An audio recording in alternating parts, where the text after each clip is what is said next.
ವೀಕ್ಷಕರೇ, ಜಾನಕಿ ಟಿವಿಯ ಸುದ್ದಿವಾಹಿನಿಗೆ ಸ್ವಾಗತ. ನಾನು ನಿಮ್ಮ ಎಂ ಮಹದೇವಸ್ವಾಮಿ.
ನಾಯಕರಿವರು ಅವಕಾಶಗಳಿಂದ ವಂಚಿತರಾಗಿದ್ದ ಬಡವರು, ದಲಿತರು, ಹಿಂದುಳಿದವರು, ರೈತರು, ಮಹಿಳೆಯರು, ಅಲ್ಪಸಂಖ್ಯಾತರ ಅಭಿವೃದ್ಧಿಗೆ ಶ್ರಮಿಸುತ್ತಿರುವ ಈ ನಾಡಿನ ಧೀಮಂತ ನಾಯಕರಿವರು ಕರ್ನಾಟಕ ರಾಜ್ಯವನ್ನ ಹಸಿವು ಮುಕ್ತ ರಾಜ್ಯವನ್ನಾಗಿಸಿ ಅನ್ನದ ರಾಮಯ್ಯ ಎಂದೇ ಖ್ಯಾತಿ ಪಡೆದ ನಮ್ಮ ಹೆಮ್ಮೆಯ ಮುಖ್ಯಮಂತ್ರಿ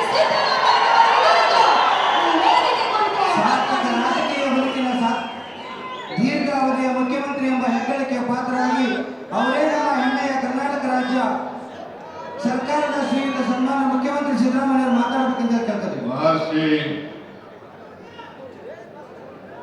ವಾಲ್ಮೀಕಿ ಜಾತ್ರೆ 2026 ಈ ಸಮಾರಂಭದ ಸಾನ್ನಿಧ್ಯ ವಹಿಸಿರ್ತಕ್ಕಂಥ ಪೂಜ್ಯ ಪ್ರಸನ್ನ ಆನಂದ ಸ್ವಾಮೀಜಿಯವರೇ,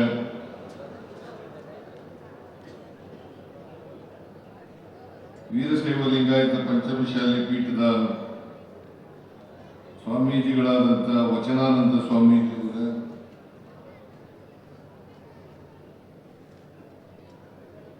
ಸಮಾಜ ಕಲ್ಯಾಣ ಇಲಾಖೆಯ ಸಚಿವರಾದಂಥ ಡಾಕ್ಟರ್ ಎಸ್.ಸಿ. ಮಹದೇವಪ್ಪ ಅವರ, ಲೋಕೋಪಯೋಗಿ ಇಲಾಖೆಯ ಸಚಿವರಾದಂಥ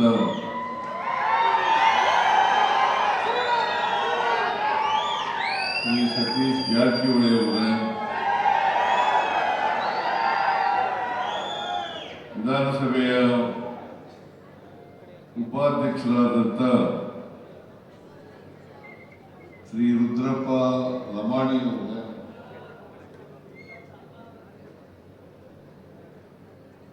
ಮಾಜಿ ಸಚಿವರು, ದೆಹಲಿಯಲ್ಲಿ ಸರ್ಕಾರದ ಪ್ರತಿನಿಧಿಯಾಗಿರ್ತಕ್ಕಂಥ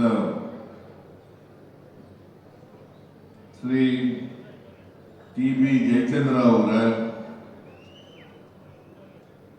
ಲೋಕಸಭಾ ಸದಸ್ಯರಾದಂಥ ಶ್ರೀ ಕುಮಾರ್ ನಾಯ್ಕ ಅವರೇ,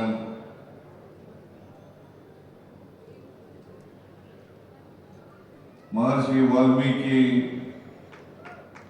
ಜಾತ್ರೆ ಮಹೋತ್ಸವ ಇದರ ಅಧ್ಯಕ್ಷರು ಶಾಸಕರು ಆದಂಥ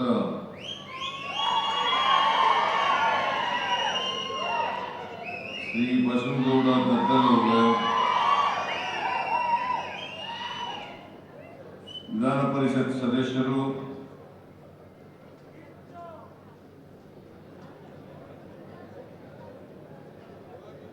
ಡಾಕ್ಟರ್ ಯತೀಂದ್ರ ಸಿದ್ದರಾಮಯ್ಯ ಅವರೇ,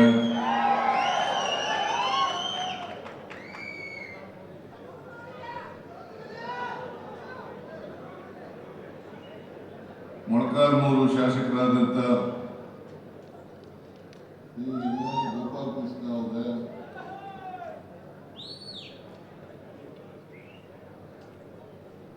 ಸುರ್ಪುರ ಶಾಸಕರಾದಂಥ ಶ್ರೀ ವೇಣುಗೋಪಾಲ್ ನಾಯ್ಕ ಅವರೇ,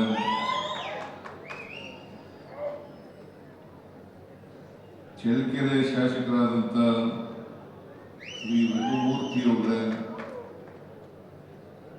ಹೊನ್ನಾಳಿ ಶಾಸಕರಾದಂಥ ಡಿ.ಜೆ. ಶಾಂತನಗೌಡ ಅವರೇ,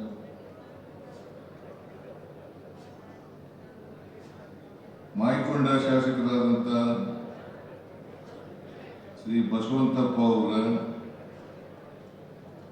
ಕೂಡ್ಲಿಗಿ ಶಾಸಕರಾದಂಥ ಡಾಕ್ಟರ್ ಶ್ರೀನಿವಾಸ್ ಅವರೇ, ಮಾಜಿ ಶಾಸಕರುಗಳಾದಂಥ ಎಚ್. ಆಂಜನೇಯ ಅವರೇ, ಮಾಜಿ ಶಾಸಕರಾದಂಥ ಆರ್. ಶಂಕರ್ ಅವರೇ,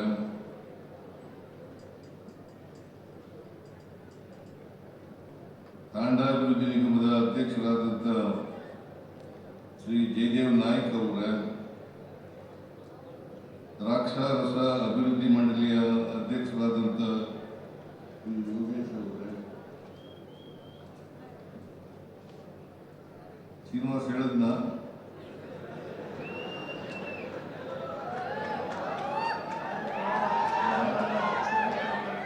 ಹೇಳದ್ನಲ್ಲಯ್ಯ, ತಿರುಗುಪ್ಪ ನಾಗರಾಜ್ ಹೇಳಿದ್ನ,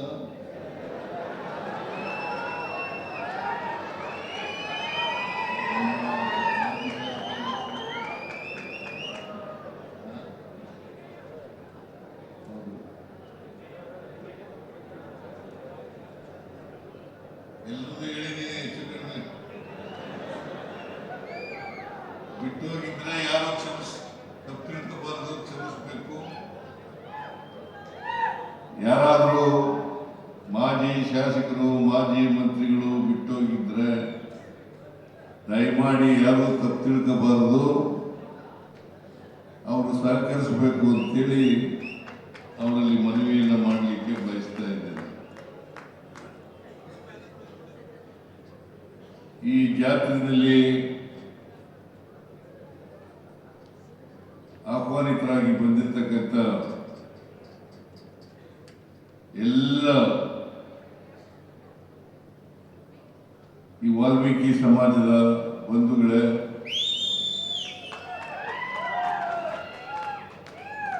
ಇಲ್ಲಿ ಈ ಜಾತ್ರಾ ಕಾರ್ಯಕ್ರಮದಲ್ಲಿ ಭಾಗವಹಿಸಿರ್ತಕ್ಕಂಥ ಈ ಸಮುದಾಯದ ಹಾಗೂ ಇತರೆ ಸಮುದಾಯದ ಬಂಧುಗಳೇ, ತಾಯಂದಿರೇ,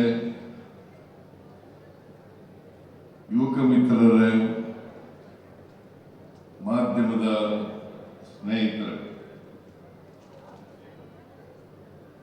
ಇವತ್ತು ಮಹರ್ಷಿ ವಾಲ್ಮೀಕಿ ಜಾತ್ರೆ ನಡೀತಾ ಇದೆ.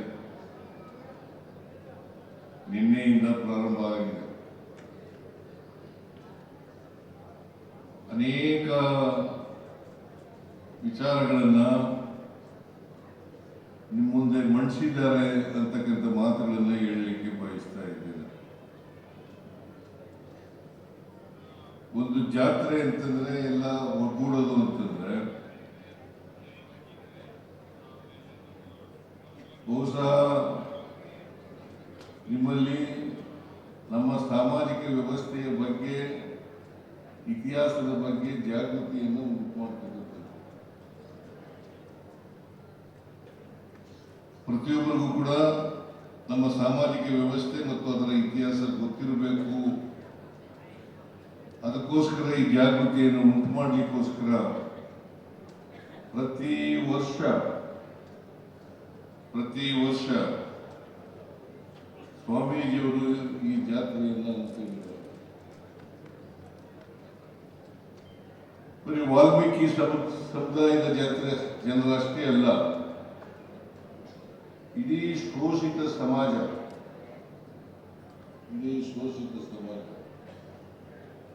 ನಮ್ಮ ಇತಿಹಾಸ ಮತ್ತು ನಮ್ಮ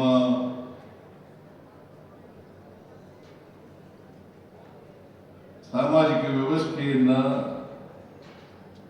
ತಿಳ್ಕಬೇಕಾಗಿರ್ತಕ್ಕಂಥದ್ದು ಅಗತ್ಯ ಮತ್ತು ಅನಿವಾರ್ಯ ಅಂತಕ್ಕಂಥದ್ದನ್ನು ಅರ್ಥ ಮಾಡ್ಕೋಬೇಕಾಗ್ತದೆ.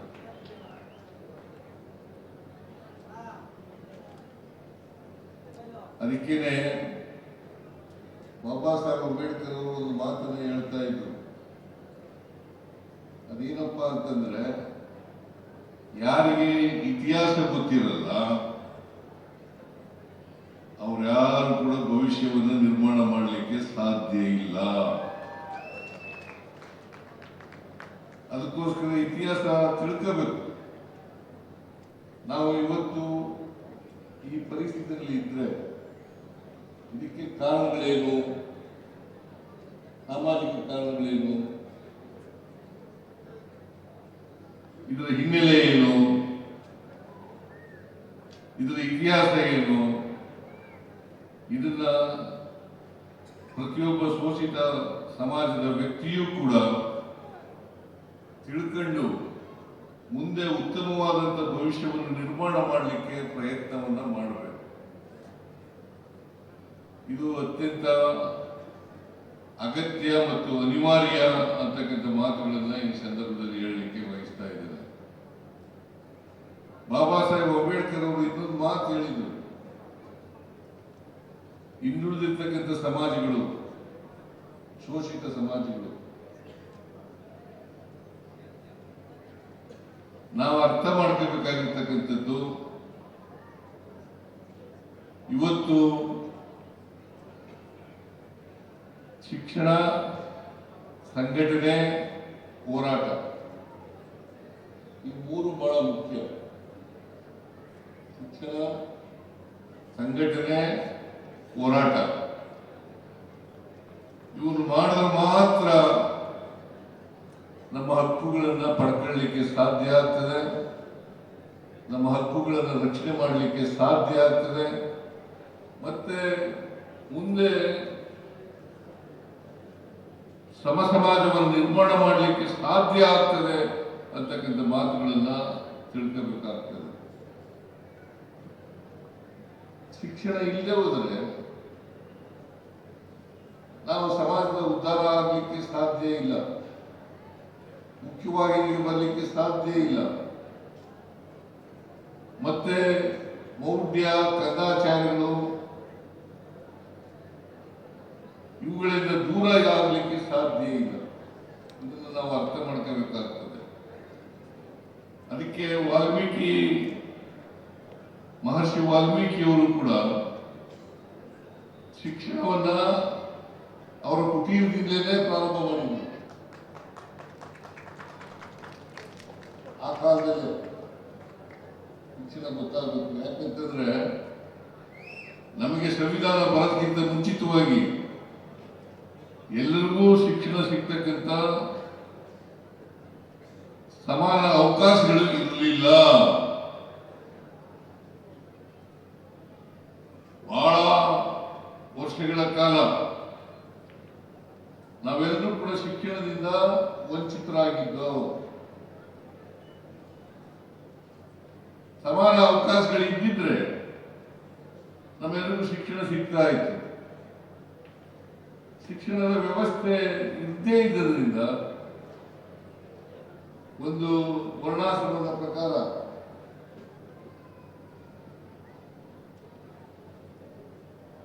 ಶೂದ್ರರು ವಿದ್ಯೆ ಕಲಿಯಾಗಿರಲಿಲ್ಲ. ಶೂದ್ರರು ವಿದ್ಯೆ ಕಲಿಯಾಗಿರಲಿಲ್ಲ.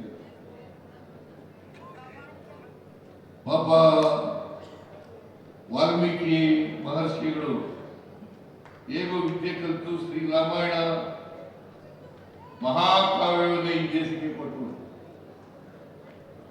ಬಾಬಾ ಸಾಹೇಬ್ ಅಂಬೇಡ್ಕರ್ ಅವರು ವಿದ್ಯೆ ಕಲಿತದ್ರಿಂದ ಈ ದೇಶಕ್ಕೆ ಬೇಕಾದಂತ ಸಂವಿಧಾನವನ್ನು ಕೊಡ್ಲಿಕ್ಕೆ ಸಾಧ್ಯ ಆಯಿತು.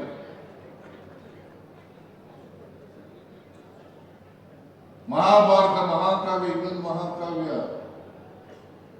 ಇದನ್ನ ಕೊಟ್ಟವರು ವ್ಯಾಸ. ಹೆಸರು ಜಾತಿಗೆ ಸೇರಿದಂತವರು,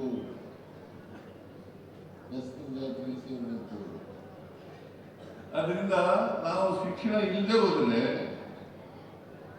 ಇನ್ನೊಬ್ಬರ ಜೊತೆ ನಾವು ಸ್ಪರ್ಧೆ ಮಾಡಲಿಕ್ಕೆ ಸಾಧ್ಯನೇ ಆಗಲ್ಲ. ಅದಕ್ಕೋಸ್ಕರ ಶಿಕ್ಷಣ ಅತ್ಯಂತ ಅವಶ್ಯ. ನಮ್ಮ ಸರ್ಕಾರ ಶಿಕ್ಷಣಕ್ಕೆ ಹೆಚ್ಚು ಒತ್ತು ಕೊಡ್ತಕ್ಕಂಥ ಕೆಲಸವನ್ನ ಮಾಡ್ತಾ ಇದ್ದೀವಿ. ಮತ್ತೆ ಅವಕಾಶಗಳನ್ನ ಒದಗಿಸ್ಕೊಡ್ತಕ್ಕಂಥ ಕೆಲಸವನ್ನು ಮಾಡ್ತಾ ಇದ್ದೀವಿ.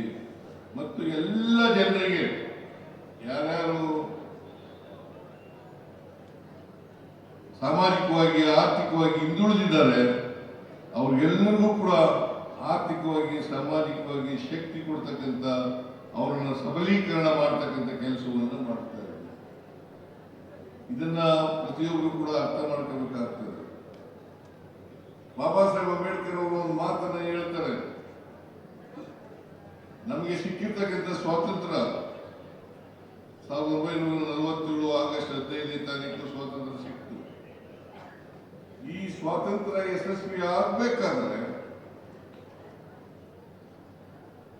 ಯಶಸ್ವಿ ಆಗ್ಬೇಕಾದ್ರೆ ಪ್ರತಿಯೊಬ್ಬರೂ ಕೂಡ ಸಾಮಾಜಿಕವಾಗಿ ಆರ್ಥಿಕವಾಗಿ ಸ್ವಾತಂತ್ರ್ಯ ಸಿಕ್ಕಿದಾಗ ಮಾತ್ರ ಸ್ವಾತಂತ್ರ್ಯ ಸಿಕ್ಕಿದ್ದಕ್ಕೆ ಸಾರ್ಥಕ ಆಗ್ತದೆ. ಅವರು ಇನ್ನೂ ಒಂದು ಮಾತನ್ನ ಕಾನ್ಸ್ಟಿಟ್ಯೂಯೆಂಟ್ ಅಸೆಂಬ್ಲಿನಲ್ಲಿ ಭಾಷಣ ಮಾಡ್ತಾ ಹೇಳಿದ್ರು. ಅದೇನಪ್ಪಾ ಅಂತಂದ್ರೆ, ಈಗ ನಮಗೆ ರಾಜಕೀಯ ಸ್ವಾತಂತ್ರ್ಯ ಸಿಕ್ಕಿದೆ, ಆದರೆ ಸಾಮಾಜಿಕ ಆರ್ಥಿಕ ಸ್ವಾತಂತ್ರ್ಯ ಸಿಕ್ಕಿಲ್ಲ. ಸಾಮಾಜಿಕ ಆರ್ಥಿಕ ಸ್ವಾತಂತ್ರ್ಯ ಸಿಕ್ಕಿದಾಗ ಮಾತ್ರ ನಾವೆಲ್ಲರೂ ಕೂಡ ಮುಖ್ಯವಾಹಿನಿಗೆ ಬರಲಿಕ್ಕೆ ಸಾಧ್ಯ ಆಗ್ತದೆ. ಸಮಾಜದಲ್ಲಿ ಅಸಮಾನತೆ ಇದೆ. ಕಾರಣ ಯಾಕಪ್ಪ ಅಂತಂದ್ರೆ, ಒಂದು ಶಿಕ್ಷಣದಿಂದ ವಂಚಿತರಾಗಿದ್ದರು, ಅದರಿಂದ ಸಾಮಾಜಿಕ ಆರ್ಥಿಕ ಸ್ವಾತಂತ್ರ್ಯ ಸಿಗದೇ ಇದ್ದದ್ದು. ಈ ಕಾರಣದಿಂದ ಅಸಮಾನತೆ ನಿರ್ಮಾಣ ಆಗಿದೆ. ಈ ಜಾತಿ ವ್ಯವಸ್ಥೆಯನ್ನು ಉಂಟಾಗ್ತವ್ರು ಯಾರು? ನೀವು ನಾವಲ್ಲ, ನೀವು ಅಲ್ಲ, ನಾವು ಅಲ್ಲ. ಪಟ್ಟಭದ್ರ ಹಿತಾಸಕ್ತರು ಜಾತಿ ವ್ಯವಸ್ಥೆಯನ್ನು ಹುಟ್ಟಾಕಿದರು. ಜಾತಿ ವ್ಯವಸ್ಥೆಯನ್ನು ಹುಟ್ಟಾಕಿ ಬ್ರಾಹ್ಮಣ, ಕ್ಷತ್ರಿಯ, ವೈಶ್ಯ, ಶೂದ್ರ ಅಂತೇಳಿ ಚತುರ್ವರ್ಣ ವ್ಯವಸ್ಥೆಯನ್ನು ಜಾರಿಗೆ ತಗೊಂಡ್ಬಂದು, ಈ ಚತುರ್ವರ್ಣ ವ್ಯವಸ್ಥೆಯನ್ನು ಜಾರಿಗೆ ತಗೊಂಡ್ಬಂದು ಶೂದ್ರರು ಯಾರೂ ಕೂಡ ಶಿಕ್ಷಣವನ್ನ ಪಡಕಬಾರದು, ಇದನ್ನು ಮಾಡಿದರು. ಸಂವಿಧಾನ 1950 ಜನವರಿ 26ನೇ ತಾರೀಕು ಬರೋವರೆಗೆ ಸಮಾನ ಅವಕಾಶಗಳಿರಲಿಲ್ಲ. ಅಲ್ಲಿ ಇಲ್ಲಿ ಒಬ್ಬೊಬ್ರು ಕಲ್ತಿದ್ರು.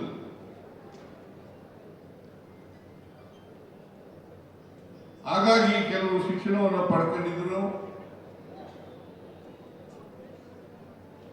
ಇನ್ ಕೆಲವರು ಬಹುಸಂಖ್ಯಾತ ಜನ ಶಿಕ್ಷಣದಿಂದ ವಂಚಿತರಾಗಿದ್ದರು. ಹಾಗಾಗಿ ಸಮಾಜದಲ್ಲಿ ಅಸಮಾನತೆ ಇದೆ ಅಂತಕ್ಕಂಥ ಮಾತುಗಳನ್ನು ಹೇಳಲಿಕ್ಕೆ ಬಯಸ್ತಾ ಇದ್ದೇನೆ. ಸಾಮಾಜಿಕವಾಗಿ ಸಬಲರಾಗಬೇಕು, ಆರ್ಥಿಕವಾಗಿ ಸಬಲರಾಗಬೇಕು. ಆಗ ಮಾತ್ರ ಜಾತಿ ವ್ಯವಸ್ಥೆ ಹೋಗ್ಲಿಕ್ಕೂ ಕೂಡ ಕಾರಣ ಆಗ್ತದೆ. ಇಲ್ಲದೆ ಹೋದರೆ ಬಹಳ ಜಾತಿ ವ್ಯವಸ್ಥೆ ಅಷ್ಟು ಸುಲಭವಾಗಿ ಹೋಗಲ್ಲ. ಅದನ್ನು ಗಟ್ಟಿ ಮಾಡಲಿಕ್ಕೆ ಪಟ್ಟಭದ್ರ ಹಿತಾಸಕ್ತರು ಪ್ರಯತ್ನವನ್ನು ಮಾಡ್ತಾ ಇದ್ದಾರೆ ಅಂತಕ್ಕಂಥದ್ದನ್ನು ನಾವು ಯಾರು ಕೂಡ ಮರಿಬಾರದು. ಈ ಜಾಗೃತಿ ಪ್ರತಿಯೊಬ್ಬರಿಗೂ ಕೂಡ ಬರಬೇಕು. ಈ ಜಾಗೃತಿ ಬಂದಾಗ ಮಾತ್ರ ನೀವು ಬದಲಾವಣೆಯನ್ನ ಬಯಸಲಿಕ್ಕೆ ಸಾಧ್ಯ ಆಗ್ತದೆ. ಬದಲಾವಣೆ ಆಗ್ತಕ್ಕಂಥದ್ದು ಅತ್ಯಂತ ಅವಶ್ಯ. ಈಗ ನೋಡಿ, ಬಸವಣ್ಣವರು 850 ವರ್ಷಗಳ ಹಿಂದೆನೇ ಹೇಳಿದ್ರು, ಇವನಾರವ ಇವನಾರವ ಇವನಾರವ ಎಂದೆನಿಸದಿರಯ್ಯ, ಇವ ನಮ್ಮವ ಇವ ನಮ್ಮವ ಇವ ನಮ್ಮವ ಎಂದೆನಿಸಯ್ಯ, ನಿನ್ನ ಮನೆಯ ಮಗನೆಂದೆನಿಸಯ್ಯ, ಕೂಡಲ ಸಂಗಮ ದೇವ ಅಂತ ಬಸವಣ್ಣವರು ಹೇಳಿದ್ರು. ಜಾತಿ ಹೋಗ್ಬೇಕು ಅಂತ ಹೇಳಿದ್ರು ಬಸವಣ್ಣವರು, ವರ್ಗ ಹೋಗ್ಬೇಕು ಅಂತ ಹೇಳಿದ್ರು. ಜಾತಿನೂ ಹೋಗಿಲ್ಲ, ಇನ್ನ ವರ್ಗನೂ ಹೋಗಿಲ್ಲ ಅಂತಕ್ಕಂಥ ಚಿತ್ರವನ್ನು ನಾವು ಕಾಣಲಿಕ್ಕೆ ಸಾಧ್ಯ ಆಗ್ತದೆ.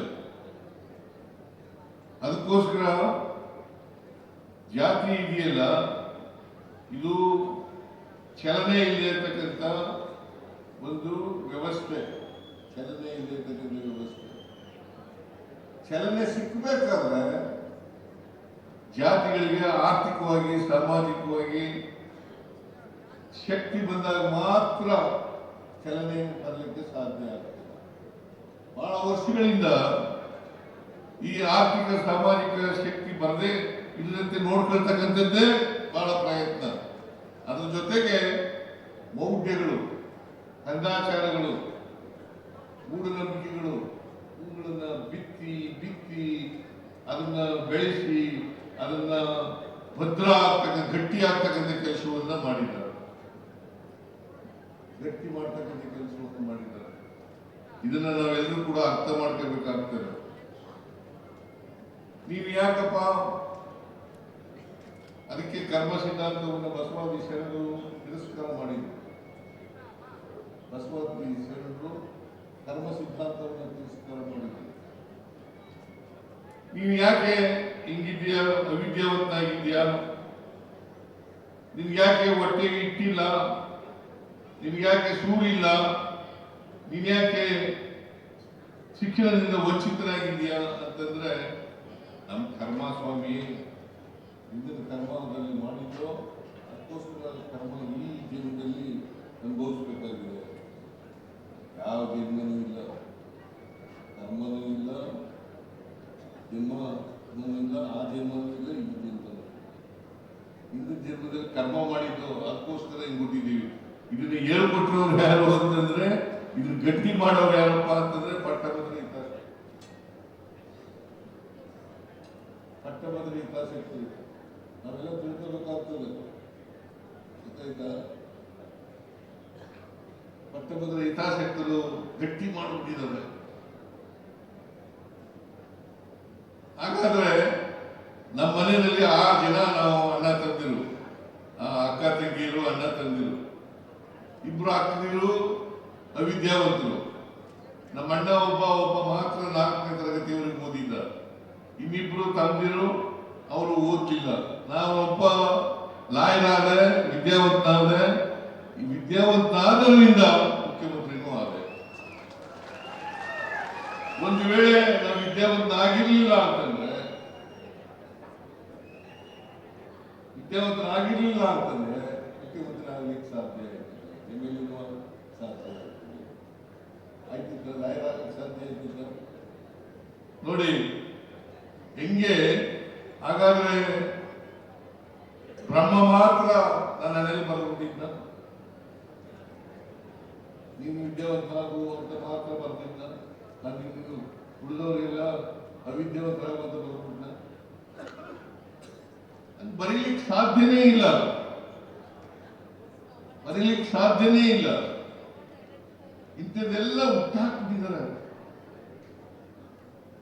ಇಂಥದ್ದೆಲ್ಲ ನೀವು ನಂಬ್ಕೋಬೇಕು, ಅದರಂತೆ ಜೀವನ ಮಾಡಬೇಕು ಅಂತಕ್ಕಂಥದ್ದೇ ಅವರ ಉದ್ದೇಶ. ಇದನ್ನ ನಾವು ಅರ್ಥ ಮಾಡ್ಕೊಬೇಕಾಗ್ತದೆ. ಅದಕ್ಕೋಸ್ಕರ ನಾವೆಲ್ಲರೂ ಕೂಡ ಶಿಕ್ಷಣವನ್ನು ಕಲಿಯಲೇಬೇಕು, ಶಿಕ್ಷಣ ಪಡ್ಕೊಳ್ಳಲೇಬೇಕು. ಅದಕ್ಕೆ ನಾನು ಅವಕಾಶಗಳನ್ನ ಕಲ್ಪಿಸ್ಕೊಡ್ಬೇಕು ಅಂತೇಳಿ ಪರಿಶಿಷ್ಟ ಜಾತಿ ಪರಿಶಿಷ್ಟ ವರ್ಗದವರಿಗೆ ಇದರಲ್ಲಿ ಇತ್ತು SSP ಸ್ಪೆಷಲ್ ಕಾಂಪೋನೆಂಟ್ ಪ್ಲಾನು, ಈಗಲೂ ಮೂರಕ್ಕಿಂತ ಹಿಂದೆನೂ ಇತ್ತು. ಆಗ ದುಡ್ಡು ಎಷ್ಟಪ್ಪ ಖರ್ಚಾಯ್ತಿರೋದು ಅಂತಂದ್ರೆ ಸುಮಾರು 6 ರಿಂದ 7 ಸಾವಿರ ಕೋಟಿ ರೂಪಾಯಿ. 6 ರಿಂದ 7 ಸಾವಿರ ಕೋಟಿ. ನಾನು ಯೋಚನೆ ಮಾಡಿದೆ, ಆಜ್ಞೆ ಇಲ್ಲೇ ಕೂತಿದ್ದಾನೆ,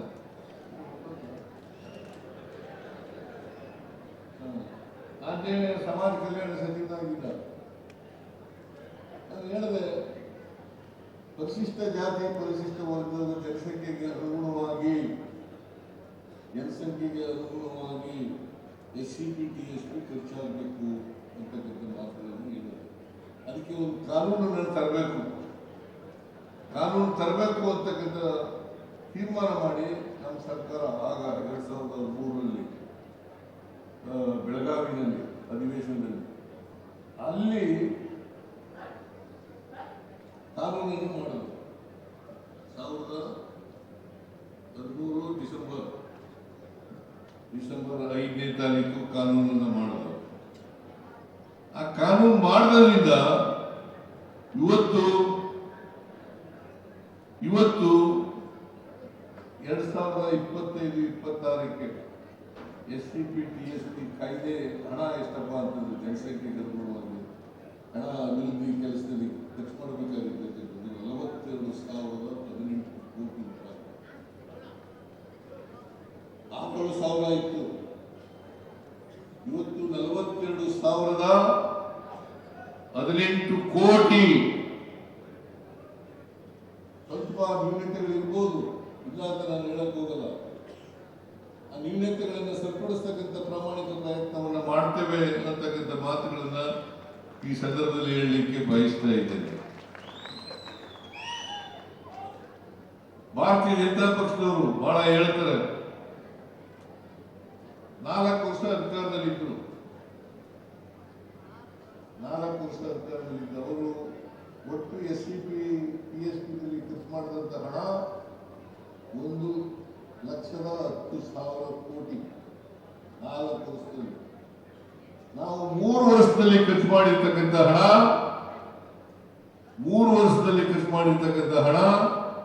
1,17,000 ಕೋಟಿ ರೂಪಾಯಿ.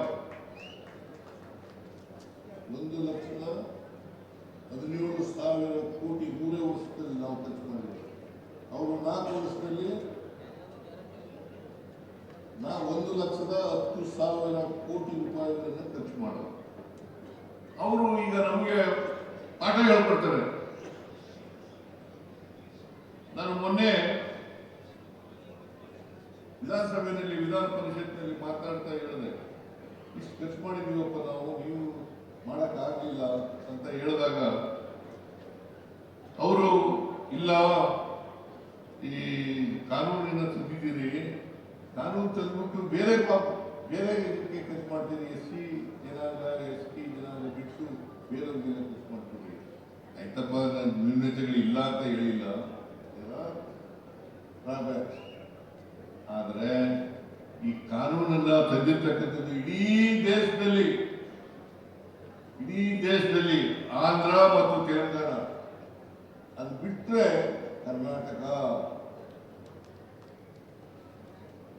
ಕರ್ನಾಟಕ ಇದನ್ನ ಅರ್ಥ ಮಾಡ್ಕೋಬೇಕಾಗ್ತದೆ. ಹಾಗಾದ್ರೆ ಕೇಂದ್ರದಲ್ಲಿ ಯಾಕೆ ತಂದಿಲ್ಲ? ಬಿಜೆಪಿ ಅಧಿಕಾರದಲ್ಲಿ ಇರ್ತಕ್ಕಂಥ ರಾಜ್ಯಗಳಲ್ಲಿ ಯಾಕೆ ತಂದಿಲ್ಲ?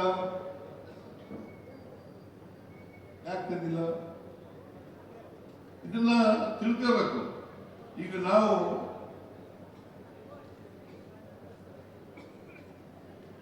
ಪ್ರಮೋಷನ್ ರಿಸರ್ವೇಶನ್ ಮಾಡಿದ್ದು ಯಾರೋ ಚೀಫ್ ಸೆಕ್ರೆಟರಿ ಇದ್ದಾರೆ ಎಂಬುದು ರತ್ನಪ್ರಭಾ ಚೀಫ್ ಸೆಕ್ರೆಟರಿ ಇದ್ರು. ಅವರು ಪರಿಶಿಷ್ಟ ಜಾತಿ ಸೇರಿದವರು. ಅವರ ಅಧ್ಯಕ್ಷತೆಯಲ್ಲಿ ಒಂದು ಕಮಿಟಿಯನ್ನು ಮಾಡೋರು. ಅವರು ವರದಿ ಕೊಟ್ಟರು. ವರದಿ ಕೊಟ್ಟ ಮೇಲೆ ರಿಸರ್ವೇಶನ್ ಇನ್ ಪ್ರಮೋಷನ್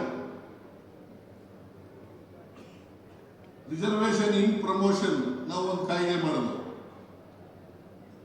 ಇಡೀ ದೇಶದಲ್ಲಿ ಎಲ್ಲೂ ಕಾಯ್ದೆ ಮಾಡಿಲ್ಲ. ಇಡೀ ದೇಶದಲ್ಲಿ ಎಲ್ಲೂ ಕಾಯ್ದೆ ಮಾಡಿಲ್ಲ, ನಾವು ಮಾಡಿದವು. ಅದರಿಂದ ಪರಿಶಿಷ್ಟ ಜಾತಿಯವರು, ಪರಿಶಿಷ್ಟ ವರ್ಗದವರು ರಿಸರ್ವೇಶನ್ ಇನ್ ಪ್ರಮೋಷನ್ ಅನ್ನ ಪಡ್ಕೊಳ್ಳಲಿಕ್ಕೆ ಸಾಧ್ಯ ಆಯಿತು. ಯಾಕೆ ಬೇರೆ ರಾಜ್ಯಗಳಲ್ಲಿ ಮಾಡಿಲ್ಲ? ಬಿಜೆಪಿಯವರು ಬಹಳ ಮೊಸಳೆ ಕಣ್ಣಿಗೆ ಸುರಿಸ್ತಾರಲ್ಲ ಪರಿಶಿಷ್ಟ ಜಾತಿ, ಪರಿಶಿಷ್ಟ ವರ್ಗದವ್ರ ಮೇಲೆ. ಯಾಕೆ ಮಾಡಿಲ್ಲ? ಯಾಕೆಂತಂದ್ರೆ ಸುಪ್ರೀಂ ಕೋರ್ಟ್ ನಲ್ಲಿ ಒಂದು ಕೇಸ್ ಆಯಿತು. ಅದನ್ನು ಹೊಡೆದಾಕಿದ್ರು ರಿಸರ್ವೇಶನ್ ಇನ್ ಪ್ರಮೋಷನ್ ಅಂತ. ಅದೇ ಸುಪ್ರೀಂ ಕೋರ್ಟ್ ನಲ್ಲಿ ನಾವು ಮಾಡಿದಂತ ಕಾಯ್ದೆಯನ್ನೇ ಎತ್ತಿಳಿದ್ರು. ಅಂದ್ರೆ ಬೇರೆ ರಾಜ್ಯಗಳೆಲ್ಲ ಮಾಡಿ ಎತ್ತಿಡ್ತಿದ್ದಾರಲ್ಲ, ಕರ್ನಾಟಕದಲ್ಲಿ ಮಾಡಿದಂತ ಕಾಯ್ದೆನ ಬೇರೆ ರಾಜ್ಯಗಳೆಲ್ಲ ಮಾಡಿ ರಿಸರ್ವೇಶನ್ ಇನ್ ಪ್ರಮೋಷನ್ ಮಾಡಿ ಕಾಯ್ದೆ ತಗೊಬರಿ. ಬಿಜೆಪಿಯವರು ಕೇಂದ್ರದಲ್ಲಿ ಅಧಿಕಾರದಲ್ಲಿ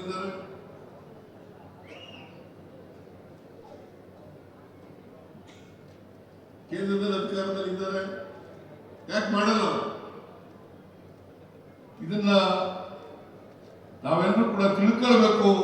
ಮತ್ತೆ ಇದಕ್ಕೆ ಒತ್ತಾಯವನ್ನ ಮಾಡಬೇಕು ಅಂತಕ್ಕಂಥ ಮಾತುಗಳನ್ನು ನಿಮಗೆ ತಿಳಿಸ್ತಕ್ಕಂಥ ಕೆಲಸವನ್ನು ಮಾಡ್ತಾ ಇದ್ದೇನೆ.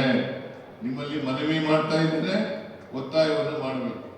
ಈಗ 1 ಕೋಟಿ ರೂಪಾಯಿವರೆಗೆ ಪರಿಶಿಷ್ಟ ಜಾತಿ, ಪರಿಶಿಷ್ಟ ವರ್ಗದವರಿಗೆ ಕಾಂಟ್ರಾಕ್ಟ್ಗಳಲ್ಲಿ ಮೀಸಲಾತಿಯನ್ನು ಮಾಡಿದ್ದೀವಿ. ಯಾಕೆ ಬೇರೆ ರಾಜ್ಯಗಳಲ್ಲಿ ಮಾಡಿಲ್ಲ?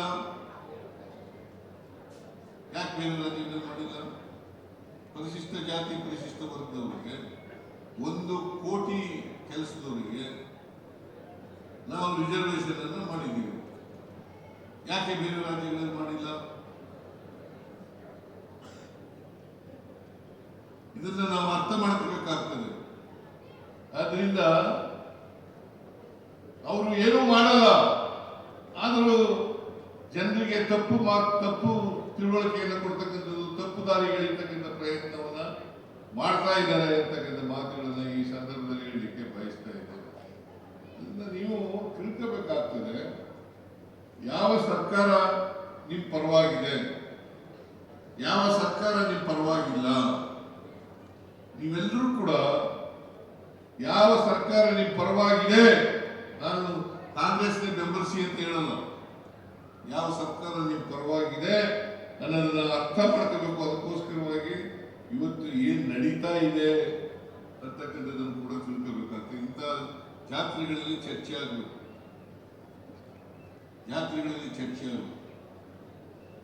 ಯಾಕೆ ಬೇರೆಯವರು ಮಾಡಿಲ್ಲ, ನಾವ್ಯಾಕೆ ಮಾಡಿದ್ದೀವಿ? ಇದನ್ನ ಚರ್ಚೆ ಆಗ್ಬೇಕು. ಚರ್ಚೆ ಮೂಲಕ ನೀವು ತಿಳ್ಕೊಳ್ತಕ್ಕಂಥ ಪ್ರಯತ್ನವನ್ನು ಮಾಡಬೇಕಾಗ್ತದೆ ಅಂತಕ್ಕಂಥ ಮಾತುಗಳನ್ನ ಹೇಳಲಿಕ್ಕೆ ಬಯಸ್ತಾ ಇದ್ದೇನೆ. ಈಗ ನಾವು ನಿಮ್ಮ ಜನಸಂಖ್ಯೆಗೆ ಅನುಗುಣವಾಗಿ ಮೀಸಲಾತಿಯನ್ನು ಕೊಡಬೇಕು ಅಂತ ಮಾಡ್ತಾರೆ. 7% ಮೀಸಲಾತಿಯನ್ನು ಕೊಡಬೇಕು ಅಂತ ಮಾಡ್ತಾರೆ. 3% ಇದೆ, ಅದನ್ನ 7% ಮಾಡಬೇಕು ಅಂತ ಮಾಡ್ತಾರೆ. ಈಗ ಸುಪ್ರೀಂ ಕೋರ್ಟ್ನವರು ಅಡ್ಡ ಬಂದಿದ್ದಾರೆ. ಅದಕ್ಕೆ ಅಡ್ಡ ಬಂದಿದ್ದಾರೆ. ಸ್ವಾಮೀಜಿಯವರು ಕೂಡ ಚಳವಳಿಯನ್ನು ಮಾಡಿದ್ರು. ಪ್ರತಿಭಟನೆ ಮಾಡಿದ್ರಿ? ಎಷ್ಟು ತಿಂಗಳು ಮಾಡಿದ್ರಿ?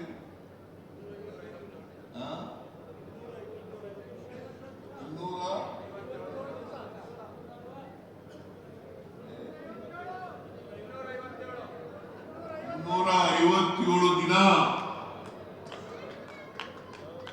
ಪ್ರತಿಭಟನೆ ಮಾಡಿದ್ರೆ. ನಾನು 2 ಸಾರಿ ಹೋಗಿದ್ದೆ.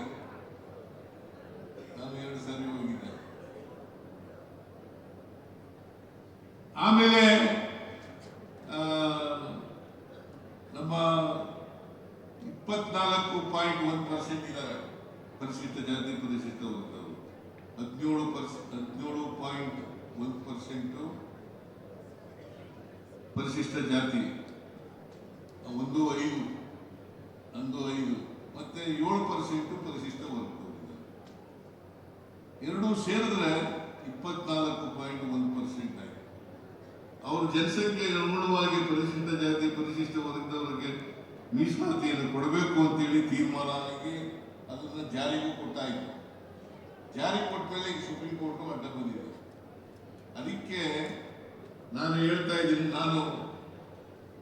ನಾನು ಈ ಮೀಸಲಾತಿ 24.1% ಇರಲೇಬೇಕು ಅಂತಕ್ಕಂಥದ್ರ ಪರವಾಗಿರ್ತಕ್ಕಂಥವ್ರು. ಅದಕ್ಕೋಸ್ಕರ 24.1% ಇರಬೇಕು ಅಂತೇಳಿ ಕೇಂದ್ರ ಸರ್ಕಾರದ ಮೇಲೆ ಒತ್ತಡ ಹಾಕ್ತಕ್ಕಂಥ ಕೆಲಸವನ್ನು ಮಾಡಿದ್ದೇನೆ. ಅಷ್ಟೇ ಅಲ್ಲ, ನಾನು ಎಲ್ಲ ನಮ್ಮ MLA-ಗಳ ಜೊತೆ ಇಲ್ಲಿ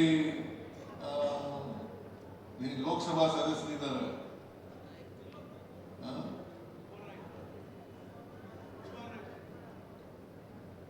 ನಾಯಕರು, ಒತ್ತಡ ಹಾಕ್ಬೇಕು. ನೀವು ಕೂಡಲೇ 9th ಶೆಡ್ಯೂಲ್ ಸೇರಿಸಬೇಕು ಅಂತ ಹೇಳಿ ಒತ್ತಡ ಹಾಕ್ಬೇಕು. ನಾನು ಡೆಲ್ಲಿಗೆ ಬರ್ತೀನಿ. ದಿಲ್ಲಿಗೆ ಬಂದು ಸಂಬಂಧಪಟ್ಟಂತ ಮಂತ್ರಿಗಳಿಗೆ 9th ಶೆಡ್ಯೂಲ್ ಸೇರಿಸಲೇಬೇಕು ಅಂತಕ್ಕಂಥ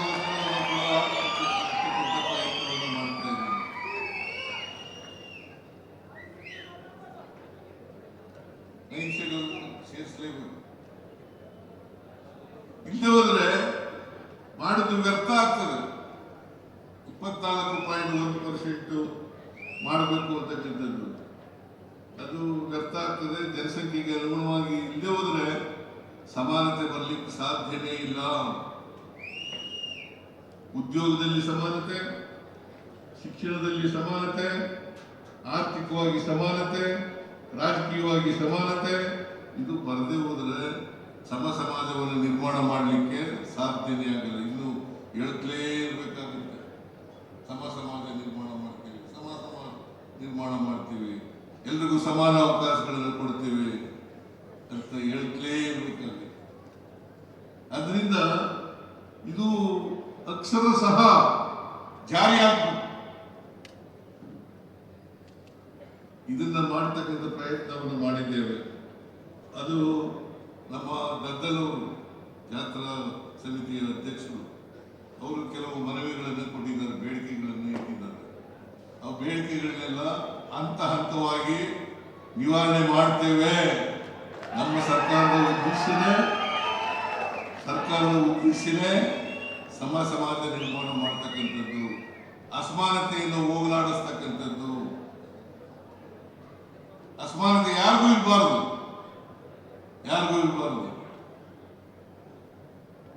ಅಸಮಾನತೆ ಎಲ್ಲ ಜನಾಂಗದವರು. ಅದಕ್ಕೆ ಈಗ ನಾವು ಗ್ಯಾರಂಟಿ ಯೋಜನೆಗಳನ್ನು ಮಾಡಿದ್ದೀವಿ. ಅದರಲ್ಲಿ ಈ ಪಕ್ಷದವರು ಕೊಡಬೇಕು, ಆ ಪಕ್ಷದವರು ಕೊಡಬೇಕು ಅಂತ ಮಾಡಿದ್ದೀವ? ಈ ಜನಾಂಗದವರು ಕೊಡಬೇಕು, ಆ ಜನಾಂಗದವರು ಕೊಡಬೇಕು ಅಂತ ಮಾಡಿದ್ದೀವ? ಶಕ್ತಿ ಯೋಜನೆ ಅಂತ ಒಂದು ಕಾರ್ಯಕ್ರಮ ಇದೆ, ಅದು ಗ್ಯಾರಂಟಿ ಯೋಜನೆ. ಫ್ರೀಯಾಗಿ ಬಸ್ಗಳಲ್ಲಿ ತಿರುಗಾಡೋದು. ಇಂಥ ಜಾತಿಯಲ್ಲಿ ಮಾಡಬೇಕು ಅಂತ ಇದ್ದೀವ? ಎಲ್ಲ ಜಾತಿಯವರು, ಎಲ್ಲ ವರ್ಗದವರು, ಎಲ್ಲರೂ ಫ್ರೀಯಾಗಿ ತಿರುಗಾಡ್ತಾ ಇದ್ದಾರೆ. ಕಾರಣ ಯಾಕಪ್ಪ ಅಂತಂದ್ರೆ ಅಸಮಾನತೆಯನ್ನು ಹೋಗಲಾಡಿಸ್ತಾರೆ. ಗೃಹಲಕ್ಷ್ಮಿ ಮನೆ ಯಜಮಾನಿಗೆ ಯಾರು BPL ಕಾರ್ಡ್ ಒಳಗಡೆ ಇರ್ತಾರೆ ಅವರೆಲ್ಲರಿಗೂ ಕೂಡ 2,000 ರೂಪಾಯಿ ತಿಂಗಳು ಕೊಡ್ತಕ್ಕಂಥ ಕಾರ್ಯಕ್ರಮ ಅದು ಇಂಥ ಜಾತಿ ಏನ್ ಬಿಜೆಪಿ ಅವ್ರು ತಗೊಳ್ಳಲ್ವಾ? ಬಿಜೆಪಿ ಅವ್ರು ತಗೊಳ್ಳಲ್ವಾ? ಅವರು ತಗೋತಾರೆ. ಅದನ್ನು ಪಕ್ಷಾತೀತವಾಗಿ ಜಾತ್ಯತೀತವಾಗಿ ಎಲ್ಲ ಜನರಿಗೂ ಕೂಡ ಕೊಡ್ತಕ್ಕಂಥ ಕೆಲಸವನ್ನ ಮಾಡ್ತೀವಿ. ಹಾಗೇನೆ ಗೃಹ ಜ್ಯೋತಿ ಎಲ್ಲರಿಗೂ 200 ಯೂನಿಟ್ ವರೆಗೆ ಫ್ರೀ ಕರೆಂಟ್ ಕೊಡ್ತಾ ಇದ್ದೀವಿ. ಕಾರಣ ಯಾಕಪ್ಪ ಅಂತಂದ್ರೆ ವ್ಯಕ್ತಿಗತವಾಗಿ ಅಸಮಾನತೆ ಇರಬಾರ್ದು, ಅಸಮಾನತೆ ಹೋಗ್ಬೇಕು, ತೊಲಗಬೇಕು. ಅಸಮಾನತೆಯಿಂದ ಅದಕ್ಕೆ ಬಾಬಾ ಸಾಹೇಬ್ ಅಂಬೇಡ್ಕರ್ ಅವರು ಸಂವಿಧಾನ ರಚನಾ ಸಭೆಯಲ್ಲಿ ಒಂದು ಮಾತಾಡ್ತಾರೆ. ಏನಪ್ಪಾ ಅದು ಅಂತಂದ್ರೆ, ನಾವು 1950 ಜನವರಿ 26ನೇ ತಾರೀಕು ನಮ್ಮ ಸಂವಿಧಾನ ಜಾರಿ ಬರ್ತದೆ. ಆ ಜಾರಿ ಬಂದಾಗ ವೈರುಧ್ಯತೆ ಇರ್ತಕ್ಕಂಥ ಸಮಾಜಕ್ಕೆ ಕಾಲಿಡ್ತಾ ಇದ್ದೀವಿ, ವೈರುಧ್ಯತೆ ಇರ್ತಕ್ಕಂಥ ಸಮಾಜಕ್ಕೆ ಕಾಲಿಡ್ತಾ ಇದ್ದೀವಿ. ಆರ್ಥಿಕ ಅಸಮಾನತೆ ಇದೆ, ಸಾಮಾಜಿಕ ಅಸಮಾನತೆ ಇದೆ. ಇಂಥ ಸಮಾಜಕ್ಕೆ ಕಾಲಿಡ್ತಾ ಇದ್ದೀವಿ. ಈ ಅಸಮಾನತೆಯನ್ನು ಎಲ್ಲಿವರೆಗೆ ನಾವು ಹೋಗಲಾಡಿಸಲ್ಲ ಅಲ್ಲಿವರೆಗೆ ಸಮಾನತೆಯ ಸಮಾಜವನ್ನು ನಿರ್ಮಾಣ ಮಾಡೋದು ಕಷ್ಟ. ಅದಕ್ಕೆ ಹೇಳಿದ್ರು ಸಂವಿಧಾನ. ಇನ್ನೂ ಒಂದು ಮಾತು ಹೇಳಿದ್ರು ಅವರು, ಸಂವಿಧಾನ ಯಾರ ಕೈಲಿ ಇರ್ತದೆ ಅದು ಬಹಳ ಮುಖ್ಯ. ಸಂವಿಧಾನ ವಿರೋಧಿಗಳು ಅಧಿಕಾರದಲ್ಲಿದ್ದರೆ ಪ್ರಯೋಜನ ಆಗಲ್ಲ, ಸಂವಿಧಾನ ಜಾರಿಯಾಗಲ್ಲ. ಯಾರು ಸಂವಿಧಾನದ ಪರ ಇದ್ದಾರೆ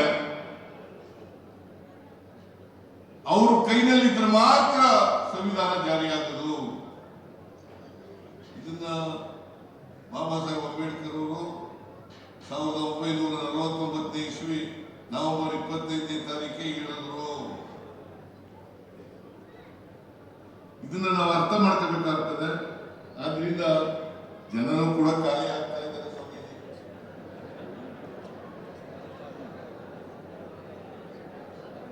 ಖಾಲಿ ಆಗ್ತಾ ಇದ್ದಾರೆ.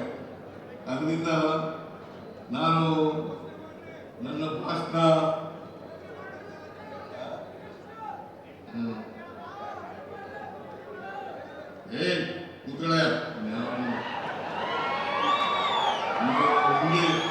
ಎಲ್ರಿಗೂ ಚಪ್ಪಳ ತಟ್ಟಿ ಹಿಂಗಾಗಿರೋದು ನಾವು. ವಿರೋಧಿಗಳಿಗೂ ಚಪ್ಪಾಳೆ ತಟ್ಟದು, ಪರವಾಗಿರೋರ್ಗೂ ಚಪ್ಪಾಳೆ ತಟ್ಟದು, ಹಿಂಗೆ ಮಾಡಿ ಹಿಂಗಾಗಿರೋದು ನಮ್ಮ ಸಮಾಜ. ಇದನ್ನ ಈಗ ಬೆಂಗಳೂರು ನಗರದಲ್ಲಿ ಸುಮಾರು 50 ಎಕರೆ ಚಿಲ್ಲರೆ ಜಮೀನನ್ನ ಎಲ್ಲ ಹಿಂದುಳಿದ ಮಠಗಳಿಗೆ, ದಲಿತ ಮಠಗಳಿಗೆ ಕೊಟ್ಟಿದ್ದೀನಿ. ವಾಲ್ಮೀಕಿ ಮಠಕ್ಕೂ ಕೂಡ ಕೊಟ್ಟಿದ್ದೀನಿ. 4 ಎಕರೆ 18 ಗುಂಟೆ. ಏನ್ ಸ್ವಾಮೀಜಿ ಹೇಳಿ ಜೋರಾಗಿ ನೀವು ಹೇಳಬೇಕು. 4 ಎಕರೆ 18 ಗುಂಟೆ ಕೊಟ್ಟಿದ್ದೇನೆ. ಜೊತೆಗೆ ಬಂಡೋಳ್ಳಿನಲ್ಲಿ ಸಮುದಾಯ ಭವನ ಮಾಡ, ಅಲ್ಲಿ ಸಮುದಾಯ ಭವನಕ್ಕೆ ಅಲ್ಲಿ ಮಹರ್ಷಿ ವಾಲ್ಮೀಕಿ ಗುರುಪೀಠ ಮತ್ತು ಅಭಿವೃದ್ಧಿಗೆ 5 ಕೋಟಿ ರೂಪಾಯಿಗಳನ್ನು ಕೊಟ್ಟಿದ್ದೇನೆ.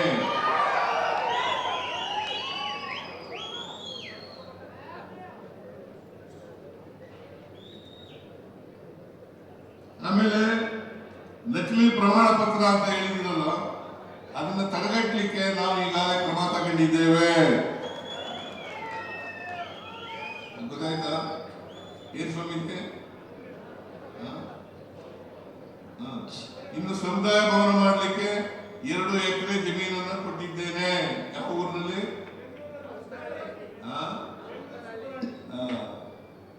ಮತ್ತೆ ನಾವು ನಿಮ್ ಪರ ಇದ್ದೀವೋ ಇಲ್ಲ? ಏನ್ರಿ ನಿಮ್ ಪರ ಇದ್ದೀವೋ ಇಲ್ಲ? ನಾವು ಸಾಮಾಜಿಕ ನ್ಯಾಯದ ಪರವಾಗಿರ್ತಕ್ಕಂಥವರು.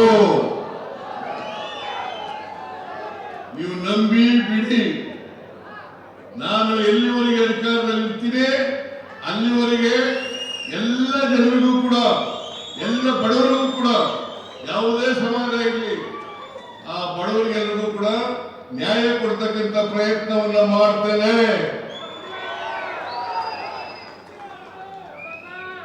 ನಿಮಗೂ ಮಾಡ್ತಾನೆ.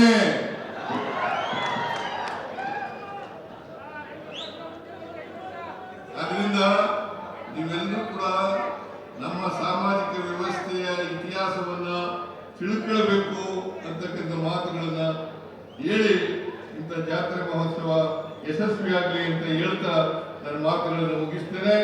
ಜೈ ಹಿಂದ್, ಜೈ ಕರ್ನಾಟಕ.